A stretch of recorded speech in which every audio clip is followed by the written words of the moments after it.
आधारभूत संरचना और यातायात के व्यापक विस्तार, विकास और प्रगति शिखर की ओर यात्रा। यह है सपना हमारे देश के अग्रणी प्रधानमंत्री और एक प्रगतिशील नेता माननीय श्री नरेंद्र मोदी जी का। उनके सबल नेतृत्व में संपूर्ण देश के साथ असम और उत्तर पूर्वांचल ने प्रारंभ की है विकास की एक सफल यात्रा। पूर्वोत्तर भारत 21वीं सदी में देश के विकास का इंजन बनेगा। असम तथा उत्तर पूर्वांचल के विकास के लिए हमेशा सक्रिय और तत्पर हमारे प्रधानमंत्री श्री नरेंद्र मोदी जी। धौला खदिया और बोगीबील जैसे पुल असम को समर्पित करने के बाद आज हमारे प्रधानमंत्री श्री नरेंद्र मोदी जी के कर कमलों से प्रारंभ होगी 10 नई विकासशील योजनाएं, जिनकी कुल लागत 11,600 करोड़ रुपए अनुमानित की गई है। मां कामाख्या के आशीर्वाद से धन्य है असम भूमि। कामाख्या धाम की परिसर के संरक्षण और संवर्धन के साथ भक्तों के लिए दर्शन सुगम बनाने के लिए प्रधानमंत्री के डिवाइन योजना के तहत केंद्र सरकार की मदद से एक महत्वाकांक्षी परियोजना प्रारंभ की गई है। मां कामाख्या दिव्यलोक परियोजना के तहत विशाल ढांचागत विकास होगा। इस परियोजना की कुल लागत 500 करोड़ अनुमानित की गई है। एक भारत श्रेष्ठ भारत की नारे के तहत गुवाहाटी में एकता मॉल बनाया जाएगा। एकता मॉल स्थानीय रूप से उत्पादित वस्तुओं, छोटे व्यवसायों, कारीगरों, सड़क किनारे के व्यवसाय और पारंपरिक खाद्य व्यवसायों को एक वाणिज्यिक मंच प्रदान करेगा। कुल परियोजना लागत 297 करोड़ है।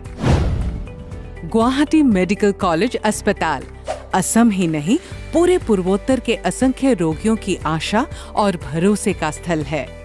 रोगियों की बढ़ती संख्या को ध्यान में रखते हुए इसका नए सिरे से निर्माण करना आवश्यक हो गया है।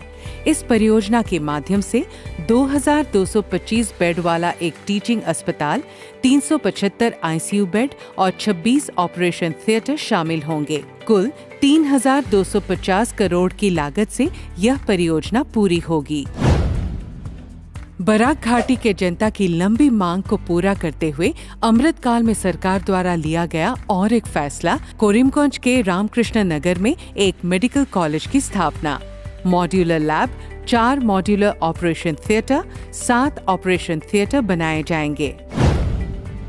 असम सरकार ने गुवाहाटी का सबसे पुराना खेल परिसर नेहरू स्टेडियम को नया स्वरूप देने के लिए एक नई परियोजना प्रारंभ की है। कुल 832 करोड़ की अनुमानित लागत से गुवाहाटी नेहरू स्टेडियम का कायाकल्प किया जाएगा।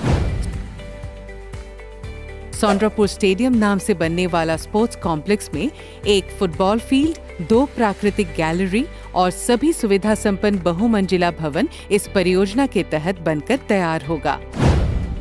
लोकप्रिय गोपीनाथ बॉर्डलोई हवाई अड्डे को जोड़ने वाली संपर्क सड़क की संगठन और विकास का फैसला किया गया है। पीएम डिवाइन योजना के तहत फिलहाल के टर्मिनल से 2 लेन युक्त सड़क को 4 लेन युक्त सड़क में तब्दील किया जाएगा। राज्य सरकार इस परियोजना को अधिक वित्तीय सहायता से 6 लेन युक्त कैरियजवे के रूप में विकसित करेगी। 1000 किलोमीटर सड़क उन्नतीकरण की एक अभिलाषी परियोजना तैयार की गई है। Assam road network master plan के तहत 43 सड़कों का विकास किया जाएगा।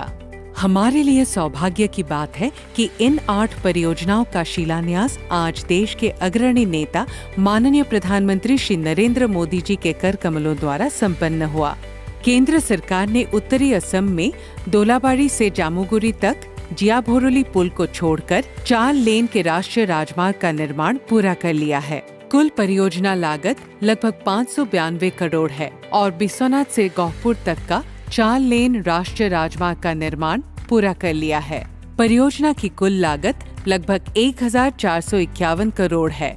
यह परियोजनाएं ईटानगर कैपिटल कनेक्टिविटी का हिस्सा है। यह हमारे लिए गर्व का क्षण है कि पूरी की गई इन 2 परियोजनाओं का भी उद्घाटन हमारे माननीय यशस्वी प्रधानमंत्री श्री नरेंद्र मोदी जी के कर कमलों द्वारा किया गया और उन्होंने इन परियोजनाओं को जनता के लिए समर्पित किया।